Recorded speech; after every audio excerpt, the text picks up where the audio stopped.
to elevate.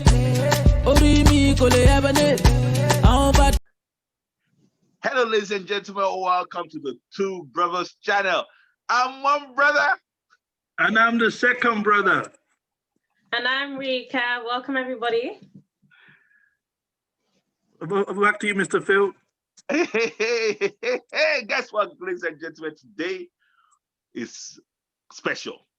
Reason being, as we promised you that we're going to be bringing guests.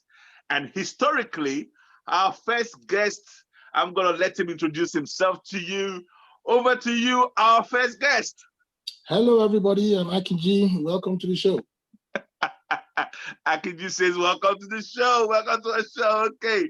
All right. Today, we're going to be looking at personal development journey. We're just going to keep it simple. We're going to be talking about our journeys and how we met, etc., and how this personal development journey has impacted us. And yeah, so we're just going to have fun together. So let's hear a bit more from Akinji. Fine. Welcome, everybody. It's great having you. It's great to be on the show. So basically, personal development is the first and most important part, or first and most important type of development, I would say. Because basically, these are kind of things that weren't taught in school, but like you have to kind of find out yourself and go on the journey yourself, basically. I've heard about it in the past, but it was when I joined the Connect Me network that actually we went on it big time. So basically, that's what I can say. I've kind of appreciated that I got the opportunity to get introduced to by being a member of this group. So back to Mr. Phil. Oh, wow. Guess what? Look, there's a lot of people that this journey has impacted, and Akinji is one of them. And one of the things I said that was very important there is that he said, we were not taught this in school. We're not taught this in school, you know. Mr. Akinle, what do you think? Yeah, you know, it's interesting to see how, you know, from Mr. Akinji, for the first time I saw him come into the network and see his growth and seeing him now, how he's developed. I mean, well, I suppose, you know, what I love to hear is how people talk about their first day of coming into the network, how they got to know about what was going on and how they were attracted to it and what intrigued them and how they walked into a room. Because I remember they always say a room full of Black people or even Nigerians is the most dangerous room to walk into. So, you hold your purse tighter. You know? So how was that for him, Mr. Akinji? How was that for you when you came in? Funny enough, I didn't feel that way. But like I was just interested. I was just curious to see what the meeting was all about. That was why Who told you about the meeting? It was a lady I met on from Tienz who said that, oh, there's a business meeting around my area. If I have time, I should go and check it out. It was it Mama Esther? Yeah. So she just gave me the address and gave me the number. That I should go and check it out. She told me the time. I said, okay, let me go and see what this meeting is all about. Out of curiosity, I said, okay, let me go and listen to what they have got to say, or just let me see what sort of business they're talking about, whether it will be of interest to me or something of benefit to me. Okay, let me go and find out. And this is me, how many years later? This is over 10 years ago now. In fact, yeah, 2007. Wow. 2007? Wow. Yeah. That is 13 years ago. Rika, you're smiling. Why are you smiling? What did that trigger? I'm just, you know, very impressed by the time scale. Like, I didn't realize it's been that long. And to be honest, at the time, I was very young myself. So it's all, you know, very interesting to hear. You were 8. Yeah, I was. You were 8. Meanwhile, people like myself and Akinji, we already had a lifetime. But you know, the beautiful thing about it is that, you know, and one of the things that I look at when I'm building networks is because of the power that this becomes. Akinji's story is one of those examples because I don't know what's going on with Zoom, but I hope it doesn't become an issue.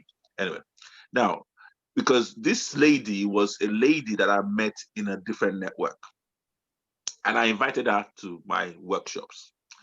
And then she didn't. She never came. But she spoke to Akinji about us. And Akinji basically decided to come and check us out. Now, when he came to check us out, he knocked on the door, and I can remember he poked his head in. He's like, "Hello." I'm like, "Hello, can I help you?" He said, "Yeah, this lady said that there's a meeting happening here, and I thought I'll come and check it out. Is it okay?" And I'm like, "Oh, come in, come in." That was 30 years ago, ladies and gentlemen, you know.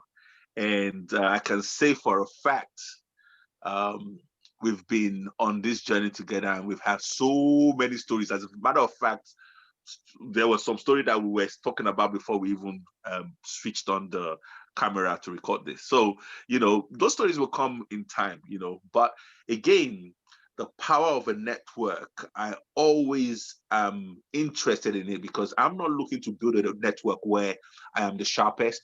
I'm not looking towards building a network where I am the strongest. No, I don't want to be the sharpest pencil in the toolbox here. I want a network where we have people that are strong in their own uniqueness. What did I say there? People that are strong in their own uniqueness, so that we can all collectively benefit. You know, what are your thoughts, Mr. Clay? Most definitely, most definitely. I think it's all about iron sharpening iron. Um, you know, you don't get sharper, but all by yourself. You need sharp people around you. So, you know, I wanted to ask Mr. Akinji another question. Please, please, You know, that's what we're here because for. you know when you walked into that room, I mean, what was your first impression, and why did you stay? Well, I was new there. I wanted to find out what the meeting was all about. You know, what sort of material was being shared. You know, where people presented the meeting. You know, so I said, okay, let me see, let me attend. You know, the first day was okay, was all right. You know, I was inspired enough to keep coming. And as time went by, and when I saw the materials that was being shared, I said that wow, it was beneficial to me. You know, because obviously I won't be who I am today without without all the material that have been shared with me. Because basically, it's kind of shaped me, shaped my outlook, shaped my opinion, and improved my knowledge and standing in world affairs or for world going on. Basically, books, the books we've shared, the knowledge, the videos, the ideas, that sort of thing. It's kind of really, really shaped my outlook and basically changed my outlook. Because obviously, we Nigerians, we've always been about money, money, money, money, money, money, money. Money is big in our society. Money is big in our network. Meanwhile, but beyond money, there's something higher than money. There's something called skills and knowledge, which is even higher than money. But a lot of us don't even know that. We always think money, money, money, money. I don't have money. I don't have money. I don't have a big car, a big money, a big house, big bank balance. Yeah, I'm successful. That's all it is to be successful in life. Just have a nice car, big house, big bank balance, then you're made. That's all it is to it. Meanwhile, you could have all that and you could still be as ignorant and still be in the dark and not even know your left from your right and still be manipulated by the system without you even knowing what's going on. You would think, well, I've got a big car, I've got a big house, I'm all right, Jack. You know, yeah, my family's okay. Yeah, I've got a nice balance. I've got a nice, good, healthy bank balance. So what else does a man need? What else can a man need? But still, no skill, no knowledge. Skills and knowledge is still higher than more money. Money is just money. And you can only do two things with money. It's either you save it in the bank or you spend it or give it away to somebody for service or for goods or services. That's all. Money is just money, and money is to be spent. Money doesn't give you knowledge. Money doesn't give you skill unless you actually spend it towards acquiring skills. But we're so money, money, money, money, money. We're so money oriented in our society that we think money is the be all and end all. Once you have money, everything's sorted. Just have money. Don't worry, you're okay. And I know a lot of people in our community now that they believe so much in themselves that look, I'm all right, Jack. I've got a nice job, you know, I earn good money, I have a nice house, full detached house, I have a number of cars, you know, I live good, you know. What else can a man want in life? What else can a man want? He's got a good job. How many black men have a good job in Britain today? He's got a good job, he has a good earning. So what else? Look, I'm doing good. I'm all right, Jack. You know, all these your stories is just like, look, stories, man, forget about it. I'm interested. I've got my job. I'm earning my money. I'm living good. I'm okay. My family is okay. My kids are good. What else can a man want? I think this is a very good point to actually to break things down further, because people will hear you say that, and some people will be thinking, you know what, but money is really, is it not money? And I think the situation that we're in right now is a good indicator that money is, in the scheme of things, not as strong as people think it is.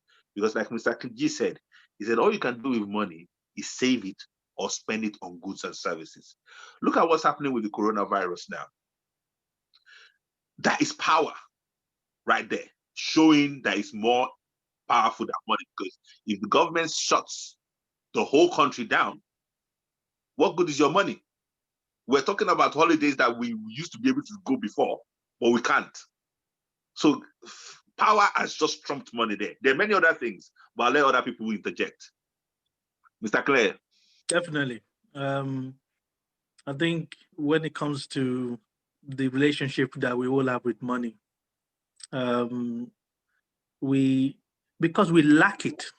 You know, most people, you know, if you don't have something, you tend to just, you know, have a dreamy kind of relationship with it, you know, and which is not real. You know, you just feel like, oh, you know, once I get money, then I'm okay. I just need to get the money, you know. And you have examples of people that look like they have money and their life is all sorted out, you know. But it's interesting to hear Mr. Akinji, a Nigerian, well, you know, from a Nigerian heritage, not saying that money is not everything. You know, that he values a lot many more things over money. You know, like his health, like you know, some of the things, you know, skill, some of the things that is mentioned there. Network, you know, his network, you know, friendship, and things like that. I've seen him grow. More than anything, information. You always hit on information. Yeah. I've seen him grow with the information that is gotten, because it's not somebody that is like an immovable rock. He's always open to say, okay, what bring in new input, and he then changes based on the new information he's got. Definitely. You know, some people are very stubborn, stuck in their old ways.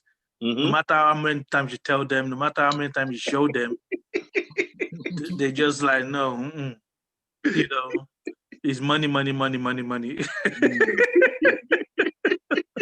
You know, one thing I must say for Mr. Kiji, and I'm gonna let the whole world know this, if there's anything I would say about Mr. Kiji's quality, is like Mr. Clay says, he is open to be corrected, he is open to new information, and if there's a better way, Mr. Kiji will say, true, true, true.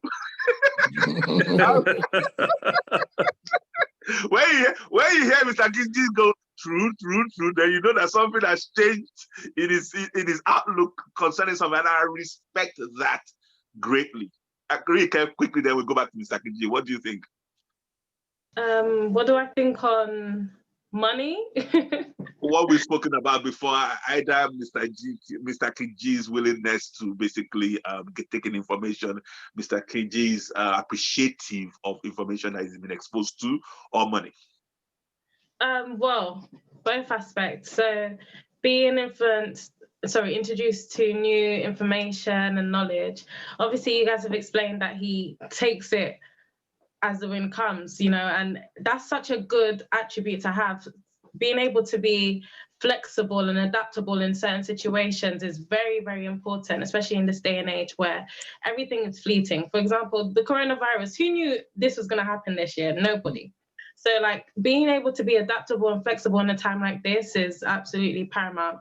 And in terms of the money thing, I was recently speaking to one of my colleagues, and she was saying that, oh, you could be a manager, you can be this, you know, go higher in your career. But I was telling her that, look, it's not about the money. It's never about the money. I would prefer to have more free time than more money, if I'm being totally honest with you. And she looked at me like, What do you mean more money? She was like, oh yeah, you could do 8 to 4, and you'll be off for the rest of the evening. And I was like, is that Monday to Friday?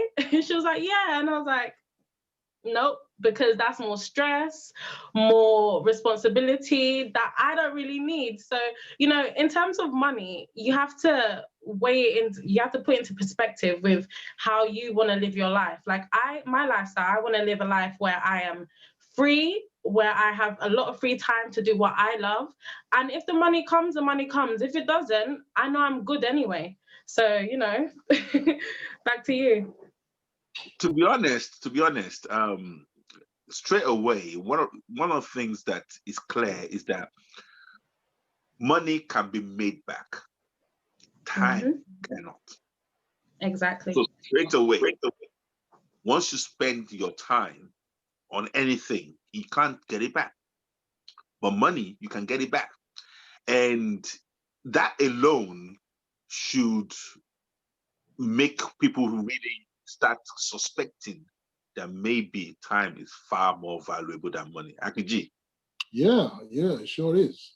It sure is. Because, like, I was just thinking, if this sort of meetings we've been having since 2007, if a lot of members of our community were having sort of meetings where they exchange ideas, where they bring things down and they break it down and they actually contribute towards analyzing it, just a coming together of minds to face, to analyze issues and say, okay, we have this problem in our community. Why do we have it? Everybody brings their own contribution. And on a regular basis, they deal with topics one by one and say, okay, what do you think of this? What do you think of that? That will go a long way towards improving our community.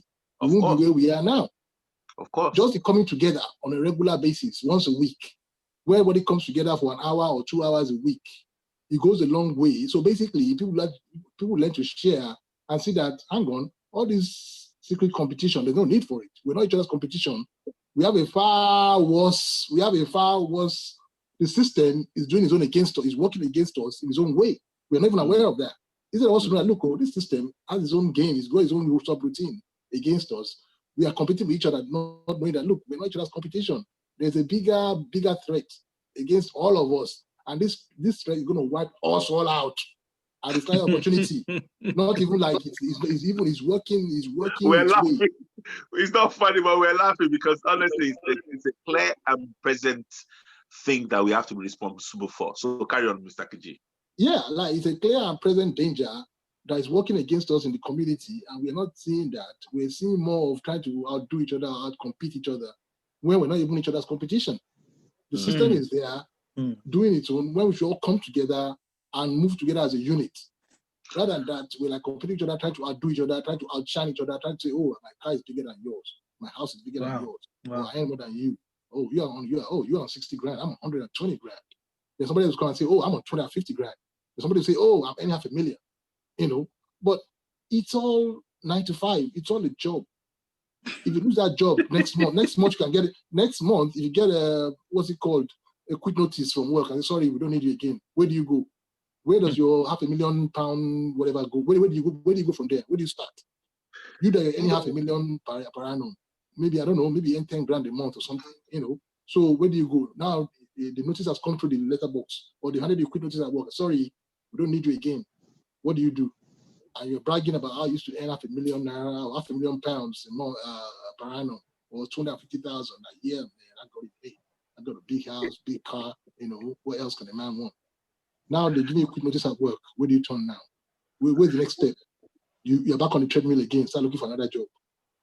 And one of the things that you said there is this: imagine someone being in that position where they're now looking for another job. Now, one of the things that I cannot ignore is the fact that responsibility dictates that we have to be responsible for the things that underpin our welfare. Now, it's very clear that this episode we're really touching more about life in the UK. So let's touch on that because it will be informative for things in Nigeria. Now, the things that underpin our welfare, our transport is not in our control. our food is not in our control. I'm talking about the Nigerian community in the UK, probably in the UK, US, in Germany, in all these places. Not even only the Nigerian community, Black community worldwide. Our security is not in our hands. What is in our hands that we should be so smug, like Mr. KG says, and we're doing our head like this? What does it? What does the man want again? You understand what I'm saying? So those are the things I cannot ignore, Mr. Clay. You know, it is so humbling to hear you say that, because I was having a conversation with a few friends, and I was letting them what Mr. Kinji said there, which when you hear him talk, it's years of meeting up regularly, of mixing, minds, mixing ideas, debating stuff. That's why he's able to talk. I mean, he's able to slot into this program and able to talk along the line of everything we've been speaking about on the channel. Yeah. To show you that it's not something that is not something that is made up. It's something that is grown into, and it continues to grow, more into. Because we're just talking about slavery, and I was saying that if you look at the people groups in the world, we Blacks, we are the slaves of this world. It's shocking to say that, but reality is we are the Chinese did not put up their hands and say, okay, we're the slaves. No. The Indians did not say, no, we're the slaves. the Europeans did not say, oh, no, where are you looking for slaves? We are, no, we are the ones. The Blacks are the slaves of this world. So when you're starting from that point of view, and then when you add to that, okay, who liberated them? Was it the Africans that came together and said, you know what, enough is enough. We're going after our brothers and sisters. 400 years of slavery is enough pain. Let's go and liberate. No, it wasn't. It was the slavers that got embarrassed. Let the truth be told. They couldn't be more embarrassed anymore. So, okay, let's just free the slaves. So it goes to show the levels of what we're dealing with here, Mr. Phil. That it's not just this generation. It's more of a ideology of a people group mentality. That even our help doesn't come from our own people. If I'm in trouble, it's not the Blacks that will come and knock on the door and say, hey, free him. Where is he? We don't have that history. We don't have that culture of doing that. Back to you. You know what? That is very, very, like you said, humbling. And it goes back to responsibility. And the reason why I say that is that that's not where we started from. There was a time where we weren't the slaves. As a matter of fact, we were the rulers. And some people will hear me say, how dare you say that, Mr. Phil? The evidence were left in stone. The evidence were left in stone. Some people, there were some Egyptian hieroglyphics that they actually did in color. So some people could even say, oh, maybe they did not have lighter colors there. No, in this Egyptian mural, they had light-skinned slaves serving black-skinned people. So you cannot tell me that their artists did not know what he was painting thousands of years ago. So again, it's in the cycle of time that we lost our way. And could this be the beginning of the renaissance again of us regaining our way? Could this be the Renaissance? Rike? I'm here for it. Yeah. Let's go. Honestly, talking about slavery, I don't even know, but I got very emotional, and I was just thinking, but how? How did we go from such greatness to be in the bottom of the barrel? You know, The lack word of is called complacency. complacency. Yeah, carry on. Complacency. Yeah, complacency. Complacency Okay. in a wealth, or complacency in being a slave? Because Complacency in life. Okay, let me quickly explain what I mean by complacency. You see, when you are in a land where everything is nice, sometimes your perspective becomes so one way that you do not see danger coming. And because danger doesn't come like, I'm here. No. It comes gradually. Yeah. They will take, they will really, how they did it was that, look, they came to Africa. They did not come to Africa saying that they wanted to come and take over. No. What they did was that they just found two warring factions. They will support one against the other. You understand what I'm saying? Divide and rule. They will now cause, and those structures that will be there eventually will get affected. Some people will betray each other. And as they're doing that, guess who is getting stronger? The person that is coming in. Because this is not his land. This is not his root. And the more that happens away from his land, he keeps his own land secure. He keeps his own land, everything is, you're getting it now. Yes. I see. And he's bringing stuff from your land to his land. And he's keeping his own land secure while he's disrupting yours. And over time, the structures that keeps yours together become disentangled. Yeah, disintegrate. It disintegrates. And then over time is important. Even your children will know nothing else but to start relying on that. That's where we find ourselves now. That's just a quick summary. So back to you, Rika. Do you understand what complacency means now? Yeah, I get it. Being in the land of abundance, the sun, clear blue waters, lovely fruit and veg, all, fresh from the from the Mother Earth. I get it now. But 400 years, 400 years is a long time. And it only did recently, being real. Like I saw on Twitter. It was even more than 400 years. 400 years is when the transatlantic slavery was at its height. But it actually started way before then. So in the sands of time, honestly, time is a sea, and people don't understand this. Look, our lifetime is negligible in the sands of time. And that's what the pharaohs understood and had to put such monuments that, look, if we don't put monuments down, even us will be forgotten. And thankfully, they put such monuments down. Mr. Clare. Yeah, it's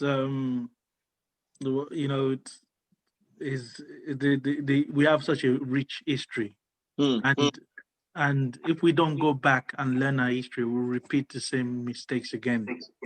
So, like you say, it's the waking up time. It's a time to readjust. Because our lifetime in this timeline is very short. But back to Mr. Akinji. Akinji, back to you. Yeah, the history of slavery, the legacy of slavery and racism, and the part that is playing in our past and our present. And if we're not careful, the part that's going to play in our future, that sort of thing. You say complacency on the part of our ancestors or on the part of our people. You see, Africa was a place where the weather was nice. It wasn't cold. There was fresh fruit. They didn't have to they didn't have to struggle for a living. The weather was nice. It wasn't cold and inhospitable. The people in the earth, they are bare. They didn't need much technology or much know-how, even though the Moors had castles. It was the Moors who taught the Europeans how to build castles.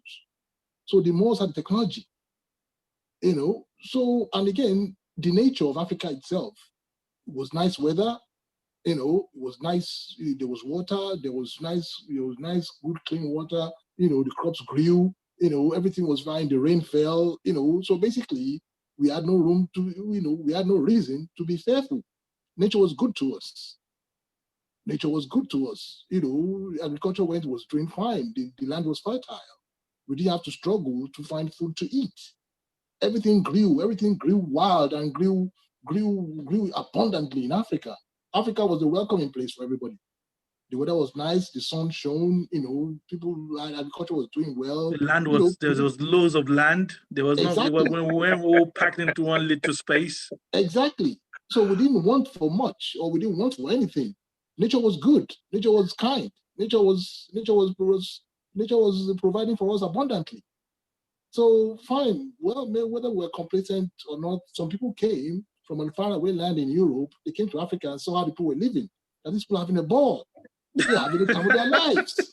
You know, they were not struggling. They were not hungry. They were not malnourished. They had good fresh fruits to eat. You know, food grew wild. The land was fertile. You know, the weather was good. The rain fell on time. You know, they didn't have to struggle for a living. They didn't have to struggle for their lives. Life was abundant. Okay, hold on that thought, okay, because now I can see we have to continue this. We're gonna have a part 2. Let's shut this down and get to part 2, and stay tuned, ladies and gentlemen. I'm sure that you are happy that you just got introduced to Mr. Akinji, but I'm sure there's more that he wants to share, so we're gonna do a part 2 to this. We didn't want to make it too long. So on that note, Mr. Kaleye and Rike, talk us out. Bye, everybody. See you next time. See you in the next episode, guys. Akinji, say bye. All right, bye everybody. Have a nice one. Nice time to you all.